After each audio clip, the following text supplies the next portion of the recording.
Welcome back to our video series on the 2023 NBC Alberta edition of the Building Code.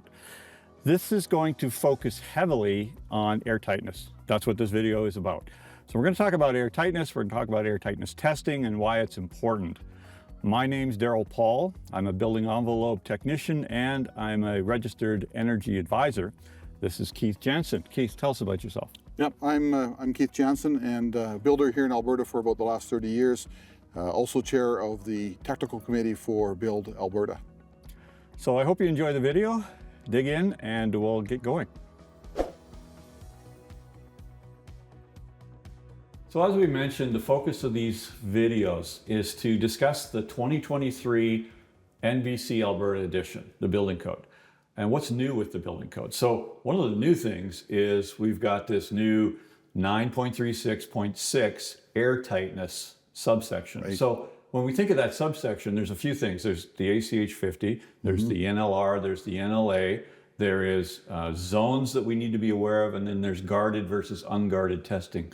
As a builder, do you understand ACH 50? Oh yeah, ACH 50 has been around for a while, and it basically is the standard for removing air from the house and seeing how leaky your house is. So if you have a 2,000 square foot house, that's about 25,000 cubic feet of air. At one air change, you're losing 25,000 cubic feet of air. At two air changes, it's 50,000, and at three air changes, it's 75,000. And so you're just thinking about reheating that air. That's what that will tell you. And so if you have a leaky home at 3, you're reheating that air a lot, and that's not good for energy efficiency. Yeah, so I mean, when we first started, way back with the R2000 program, right, we started to get introduced to these numbers. Yes. They didn't make sense to a lot of builders, but now with the building code forcing us, like the new 936.6 has some tables in there that eventually is going to force us into this much air tightness. If we reach this number, we need this much air tightness. So it actually helps us, because if you just take going from 2.5 air changes, so you said, that's probably about 60,000 cubic feet, down to one air change at 25,000 cubic feet, that's about 12% energy benefit. Right. Like the efficiency is improved. So that's a significant amount. Right. So Daryl, I know what this ACH 50 is, and most builders will know what that ACH 50 is. But what is the NLA, the natural leakage area, and the NLR, the natural leakage rate? What are those? Those are new, right? Well, they're new in the building code. Now, as an energy advisor, we've been using those for years. Right. But when the building code talks about NLA, it's really talking about, the area, how much leakage per area of wall, which is a really good representation. The natural leakage rate is the amount of leakage that's actually happening per square meter of wall. So this helps with smaller houses. If I have a hole in a small house, this tells me the leakage rate of that small hole versus that small hole in that big house. ACH 50 would skew the numbers a little bit. Yeah, for sure. Because a big house, it's easier to get a tight building because you're basing it on volume, right, versus basing it on an area. So a small house, a little 800 square foot house, a 1.5 air change is almost a perfect air change number. Right. It's very hard to get below that. So those numbers will help us in working towards, air tightness, because the codes are changing, because the tables in there are going to, start with the numbers that we're at now, and they're eventually going to get lower and lower and lower. And there's talk in 2025 of not even having an ACH number. So we need to learn these numbers of NLR, the natural leakage rate, and NLA, the natural leakage area. Now, one thing I'll point out about those is those are, things that are theoretical. The theoretical calculation of these numbers. So in performance and actual house performance, they're not. So I'll give you an example. If you think of car mileage, right? You go to buy a car and it says you're going to get 13 liters per 100 kilometers. And then you look at another car and it gets 15, and another one, you never get that mileage. Correct. Well, what it helps you to understand is if I compare this car to this car to this car, which one's lowest? Right. The ACH numbers is very similar. Yeah. The NLR numbers, the NLA numbers, it helps you to compare one house to another to get a fair comparison. So understanding that is really critical as a builder.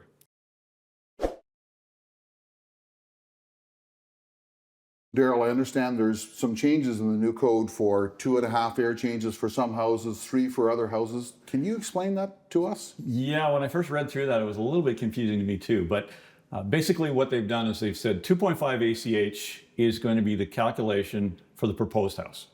So what you're planning to build is going to be at 2.5 ACH. Correct. The reference house, which is the comparison house, we're going to do that based on zones.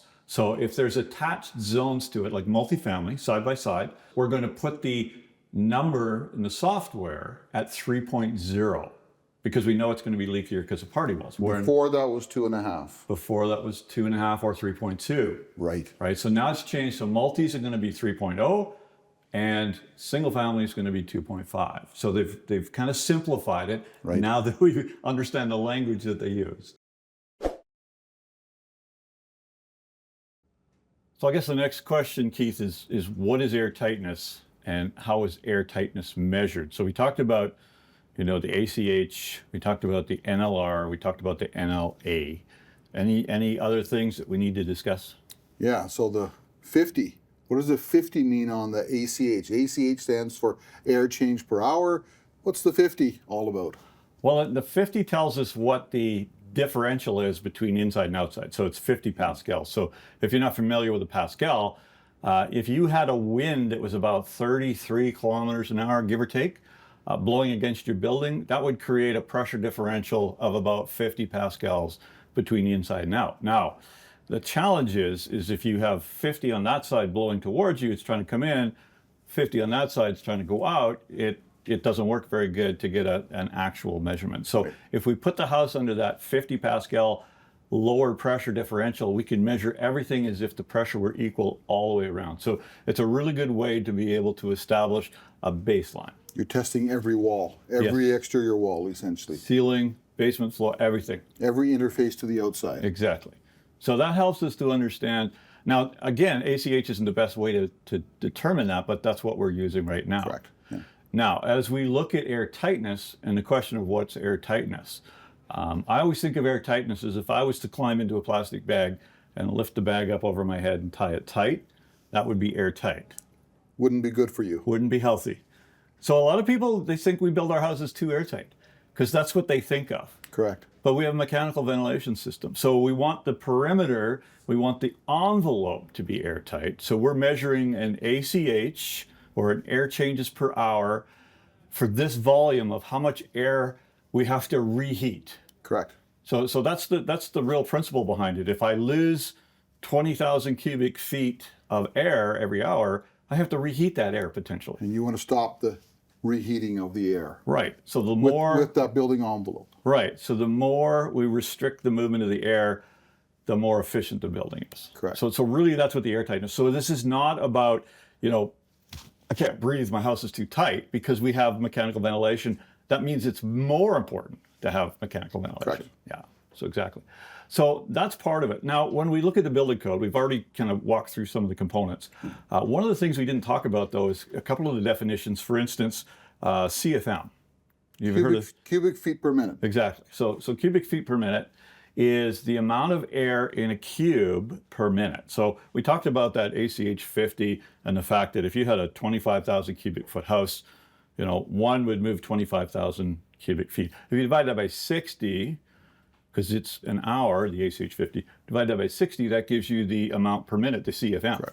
Correct. So you can do either or. Right. But what the CFM helps us to understand is how much leakage it puts. For me, it puts it into a number that I can understand. So for instance, if I have 25,000 cubic foot house and I have an air leakage of about 2.5, I have about 500 CFM leakage.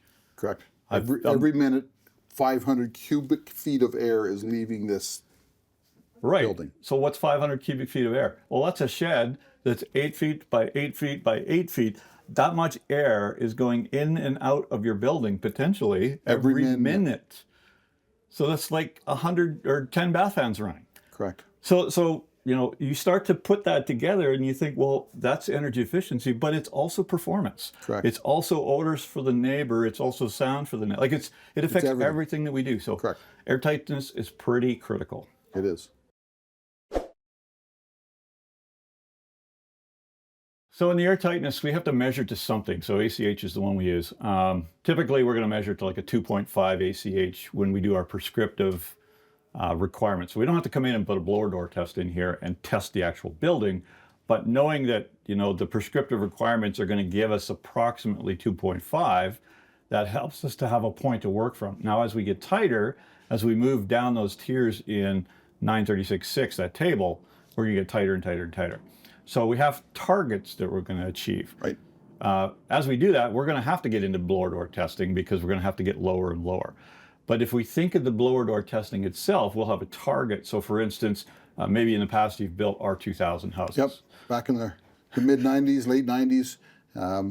And the blower door test had to be between 1 and 1.5 in order to meet some requirements. Yeah, so that's a pretty tight number. So you even think of passive house. Passive house is 0.6. Right. So the difference is 0.6 gives us super energy efficiency. It gives us very little air leakage in and out, but we still have air leakage. Correct. So if I take that 25,000 square foot house, divide that by 60, I still have about 300 CFM of leakage, even though that's a super tight house.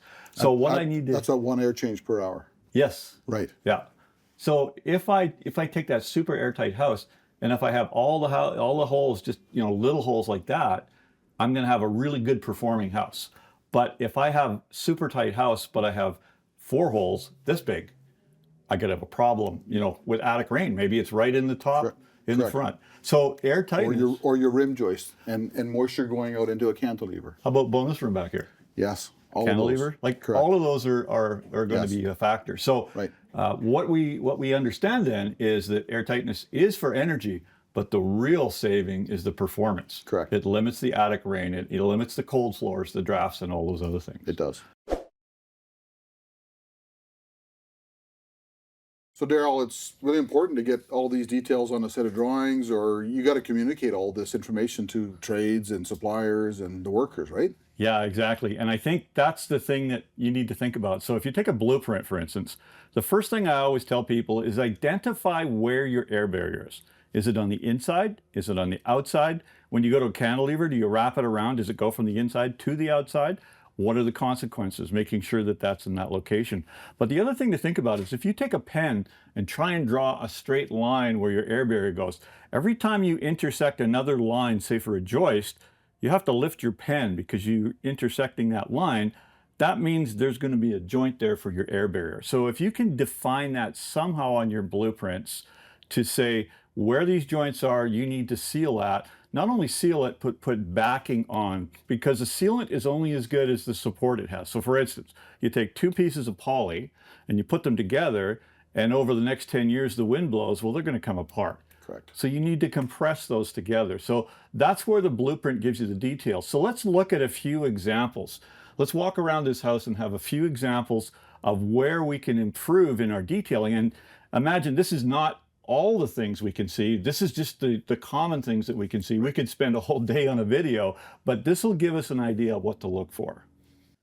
So here we're looking at an unsealed electrical wire. Obviously they haven't been in to seal this, but putting caulking in here is actually going to give us a good compartmentalization.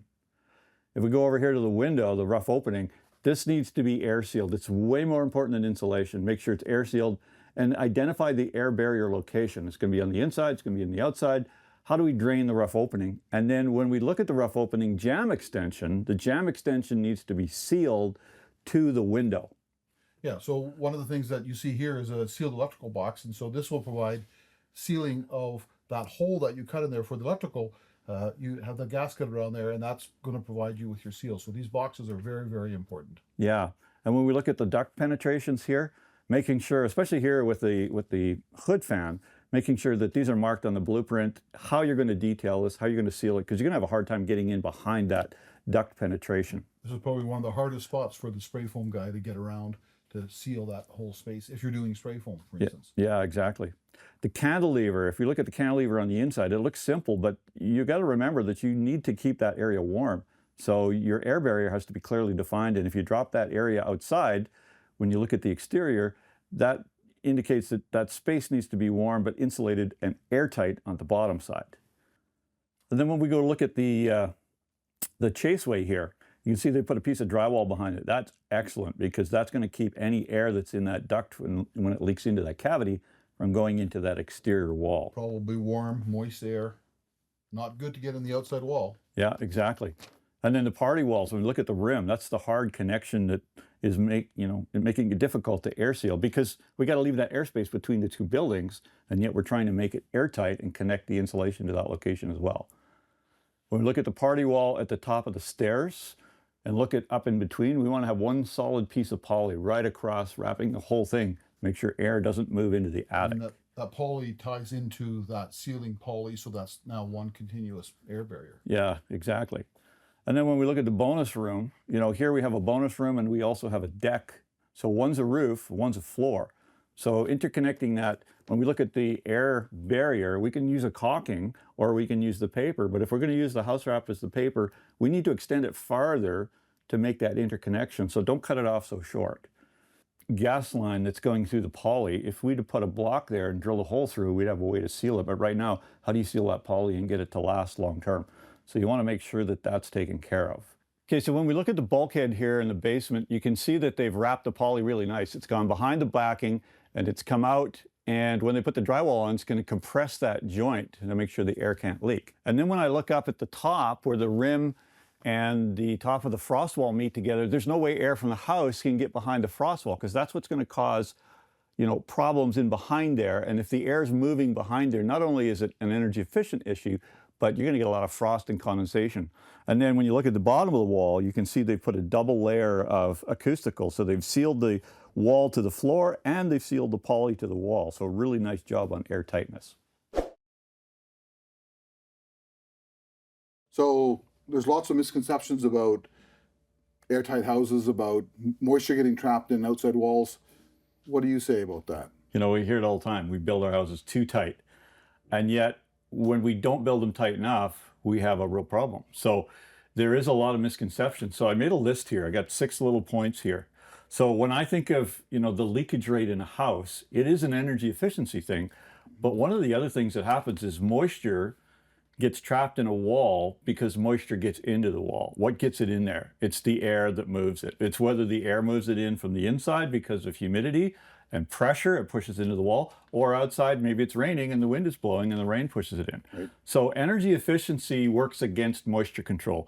So the best way to combat that is to make it airtight so that we limit the air getting in, which can transport any of those moistures in. So that's the first thing I talk about.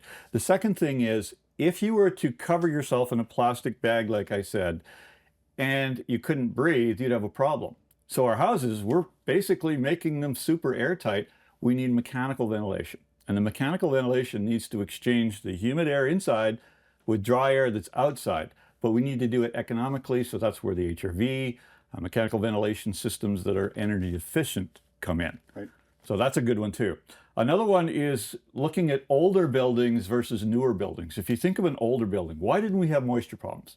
Well, because the natural ventilation that went through the walls, just The moisture disappeared. it's gone, right? You can take your old 1950s house, pull it apart, and it looks like brand new.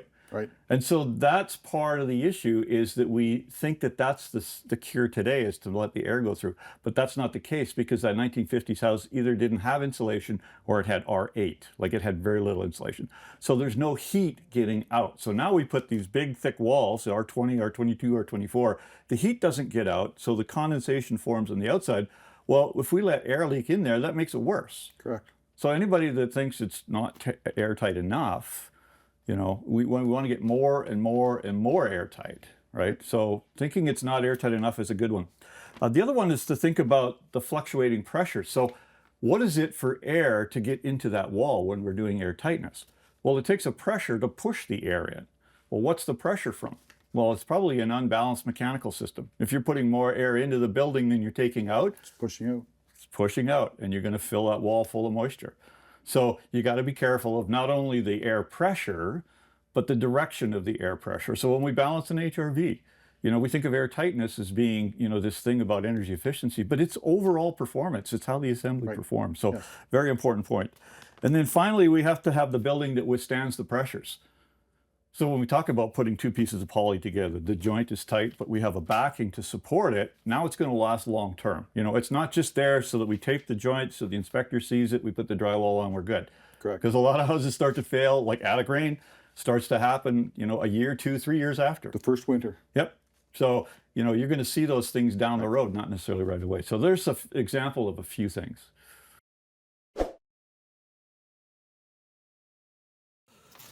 Okay, so I'm just going to set up the blower door so we can do a test in here, determine what the final ACH number is.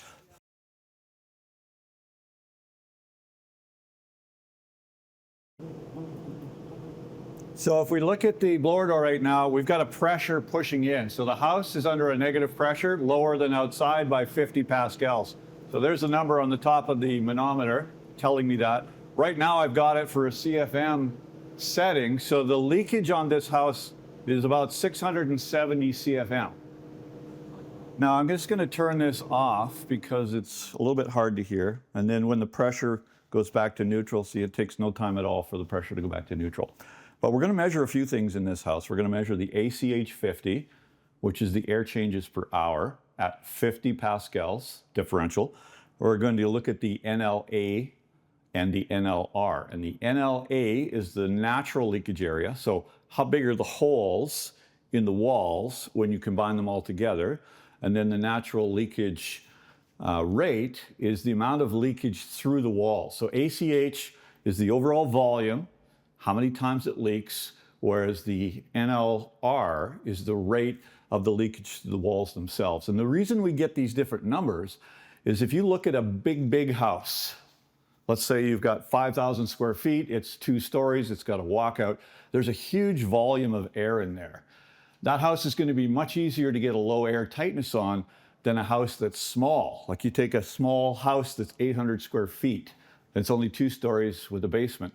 That's going to be much harder to get the air tightness on. So if I take those two numbers and I say, let's say I have a 1 ACH on the small house and a 1 ACH on the big house, the small house is actually quite a bit tighter. So when I look at the natural leakage area and the natural leakage rate, that's going to tell me that my envelope, my walls, my attic are super tight. And that's going to be more representative of that amount of information that I need to determine how good the air tightness is in the building.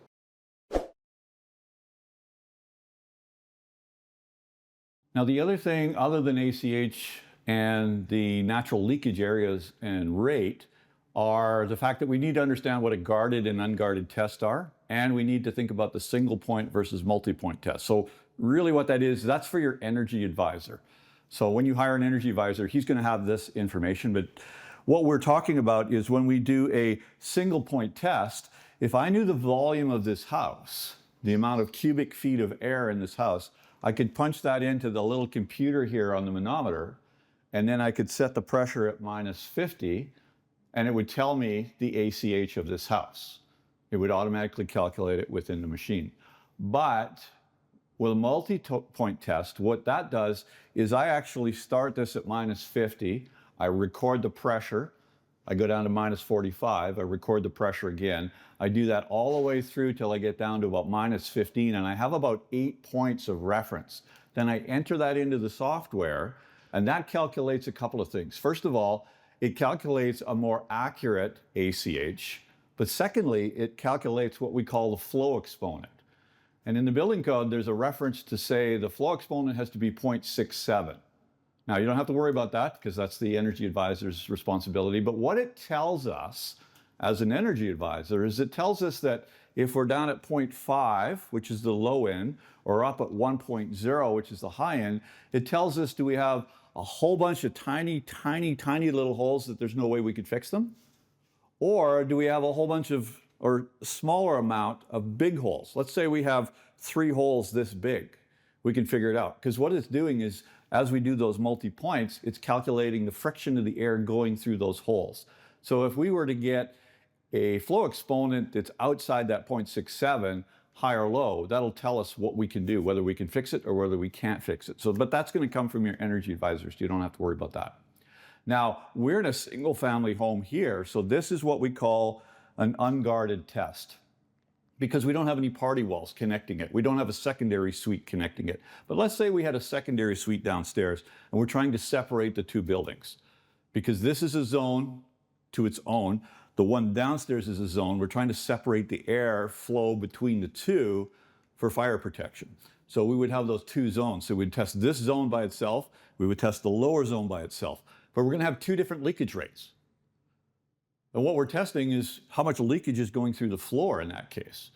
We're including the floor in that. So if I want to do a guarded test to just rule out what the floor was, I would put another blower door in a basement suite and I would ramp it up to -50 equal to what this is. And then that would rule out the floor. And now I can determine what the leakage area of just the walls and the attic are in here. Another example could be a multifamily. If you've got 5 buildings, you're always going to find that the 2 end buildings are much tighter than the middle buildings. And the reason for that is because we don't have good air tightness in the party wall. How do I determine if the party wall is the leakage issue? Well, what I have to do in that case is I have to put a blower door on each unit on each side. And this is what we call a guarded test. When we set the pressure on the 2 units beside to the same pressure I'm testing in the middle unit, it's a guarded test. So it rules out the party wall. And I can figure out if my leakage is in the perimeter walls, the attic, and the walls themselves. So those are the 2 tests we could also do. Okay, Keith, so I did the blower door test. Yeah. It's a pretty tight house. So when I estimated the numbers, because I don't have the volume yet, it's about 1 air change per hour, which is pretty darn tight. Right. But what if I came to you as a builder and I said, you know, we just tested the house and it's 3.0 ACH. I'd ask one question, which is, why? Where's it leaking from? Yeah. That'd be the first question. So how do I figure that out? Yeah, that would be my question too, because how do I find that? The only way I can do that is if I take a smoke pencil, I can go around to all the electrical outlets and all the, you know, the electrical and ceiling, but that's going to take me a long time. Correct. Yeah. So what I like to do is carry a little pocket infrared camera, because what that allows me to do is I can point that at the wall, and because the air is getting sucked in, I just need a couple of degrees temperature difference between inside and outside. And as long as I have 2 or 3 degrees difference inside and outside, this is going to point me in the direction, and then I can use a smoke pencil to pinpoint it. It's like me putting my hand on the wall and you taking a shot of that. Yeah, so if I was to do this, right, you can see that that just jumps right out at you, and that's less than a degree difference. Right. So when that air blows through, you know, if it's coming through the poly or coming through a joint, it needs to be right away. Right away. Yeah. So I think that's a really good thing to think about. So it's too late. It's too late in this whole process to rip this house apart. That's why a pre-drywall is so important. Yeah, exactly. So a pre-drywall, when we bring the blower door in before we put the drywall on, then we can set it to a lower pressure. We're going to do -50 and pull the poly off, but we set it at a lower pressure. And then with the infrared camera or the smoke pencil, we can walk around and we can see exactly where we need to do it. And you know, it's a fantastic way to train your trades, your insulators, your drywallers, everybody, because when they see that, it's just like, boom, you know, it's such a visual. Now, if we were to use a smoke pencil walking around like that, the advantage of the smoke pencil is when I put the smoke out of this little guy, takes a minute to warm up, you can see the smoke, and then when the air moves, you can see exactly, you know, where the air is, how much air there is, and so on. So, you know, the combination, the infrared, the blower door, and the smoke pencil. That'll show you how big the hole is. Yeah, really. Exactly. Because when there's a real strong wind blowing in, you can hardly see the smoke. It just, you put the smoke up and it's just kind of filtering, and you get to the hole and just blows across. Straight in. Yeah, so fantastic tool. So we've seen the blower door test in the finished home already, but we can also do a blower door test in a house that doesn't have any drywall on it, and that will show us where some of those holes are and where we have to pay special attention to, correct? You know, that's a really good point. Usually what happens is people want to hit a certain target, and then they go and test it at the very end, and they go, why didn't I make my target? Well, if you don't know how to get it airtight in the first place, what to look for. So this is an excellent way at this stage right now. Like when you look at the ceiling, when we turn the fan on and we look at the pressure on the ceiling, even at 10 pascals, look how much the pressure changes at 10 pascal. And we're testing at 50. So that 10 pascals doesn't seem like much, but imagine if there's a hole there, or imagine if the pascal change was 10 plus, then 10 minus, then 10 plus, because it's a windy day.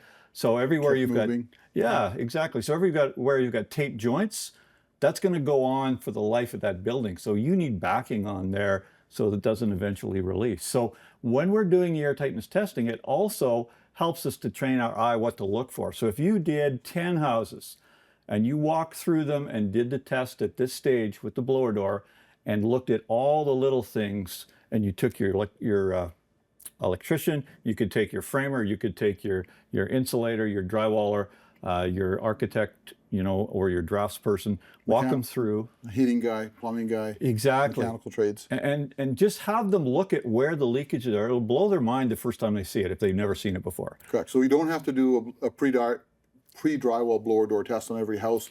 Just figure out where your problems are and then get really good at doing that, and then you can be consistent. That's right. And then you can just do every few. If you find that your numbers are lagging off, then come back and figure out where the problem is. But once you get into that routine, like the house that we looked at first, it was around 1 air change per hour.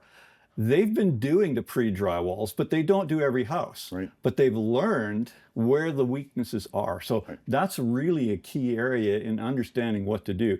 So now if we look at something like this, where we have air leaking into a joint, now look at the poly here, the way it's cracked and broken. This is the outside edge. It must have been dragged and, on the dirt, and it broke the edges. Well, they've put it up here. That's going to break after a while.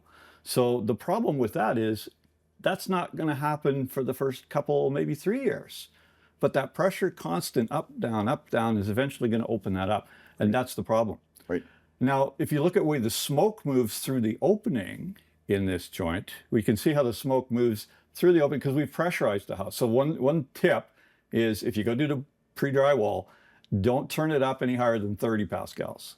Your maximum for depressurizing in a situation like this is about 30, or you start pulling the poly off the ceiling, and then everybody gets real upset. Correct. You don't want to do that. No, not at all. So if you want to turn it up to 50, that's fine, but do it as a pressure test. And then as you can see here, the air is getting pushed through, Yep. and it happens from a long way away. Right. Now, we're a pretty hot day, so if we use the infrared camera, that still works too, but we're going to see hot air versus cold air. So we just need to keep note of the temperature outside. Is it going to be hot air that's getting sucked in? It's going to be cold air that's getting sucked in if we're doing a depressurization test. So this is a really valuable test for identifying weak points. It's good for complex ceilings, if you're doing spray foam ceilings, if you're doing hidden walls, bulkheads, all sorts of things where you just can't see what's going on in behind that location. Right. Thanks for tuning in, everybody. I think we learned a bunch of stuff, Daryl.